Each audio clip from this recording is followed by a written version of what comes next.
안녕하세요. 나는 간암 말기 이후 지금 더 건강해졌다. 저자 최송아입니다. 간힐리아스 간암 치유 프로그램을 운영하면서 실제 간암을 치유하며 도움되었던 내용을 바탕으로 콘텐츠를 제작하고 있습니다. 흔히 암을 유전병이라고 알고 있는 분들이 계십니다. 최근에는 유전자 검사를 통해 내가 앞으로 어떤 암에 걸릴 확률이 높은지 확인해보기도 하는데요. 그도 그럴 것이 한국인의 사망 원인 1위는 암입니다. 암은 세포가 돌연 변이를 일으킨 질환으로 아주 복합적인 요인을 가지고 있습니다. 식습관부터 각종 생활습관, 스트레스, 술과 담배뿐 아니라 나를 둘러싼 각종 환경들 등 모든 것이 연관되어 있죠.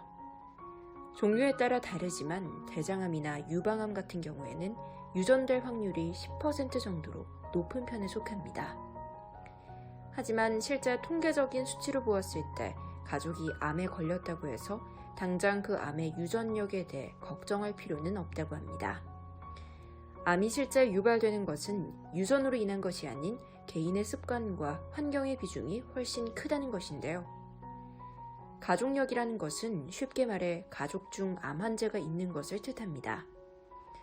그렇다면 유전 요인이 없음에도 가족 중 암 환자가 있으면 왜 다른 가족도 암에 걸리는 일이 발생하는 것일까요? 한 사람이 평생을 살아간다고 할 때 3명 중 1사람 이상은 암에 걸리는 게 현실입니다. 잠시 생각해보면 개개인의 식습관이나 생활습관 측면에서 몸이 크게 아프기 전에는 경각심을 가지는 사람은 흔치 않습니다. 실제 가장 흔한 대장암, 간암의 경우 암을 일으킬 수 있는 유발 요인이 특별한 것이 아닙니다. 과식과 야식을 일삼고 일상에서 스트레스에 쉽게 노출되고 충분히 숙면하지 못하고 이런 패턴이 반복되면서 오랜 시간에 걸쳐 세포의 돌연 변이가 시작되는 것이니까요. 반대로 이런 경우도 있습니다. 어머니, 아버지는 건강하심에도 불구하고 나에게 생긴 암을 살펴보니 유전 요인을 가진 암이었던 것인데요. 왜 나에게만 발현이 되었을까 생각하게 됩니다. 암 유전자를 가지고 있다고 해도 관리를 어떻게 하느냐에 따라 발현될지 안 될지가 결정된다는 것입니다.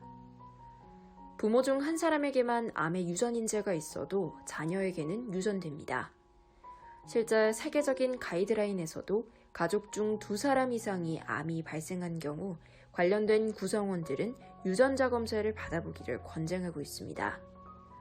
유전된다고 해서 발현율이 모두 같은 것이 아니며 어떻게 생활하는지에 따라 그 확률과 강도 역시 복합적으로 나타나지만 말이죠.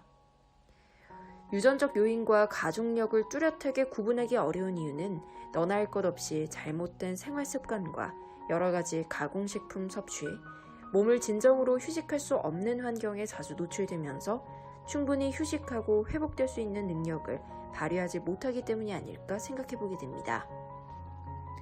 지금의 상황을 꼭 점검해보는 시간을 가졌으면 좋겠습니다.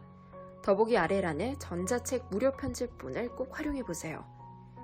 오늘 내용이 도움되셨다면 좋아요, 구독 눌러주시고요. 도움될 주변 분들을 위해 공유 부탁드립니다. 구체적인 질문이 있으신 분들은 운영하고 있는 네이버 간힐리언스 카페에 질문 남겨주시면 가장 빠르고 정확하게 답변 받아보실 수 있습니다. 늘 건강하시기 바랍니다.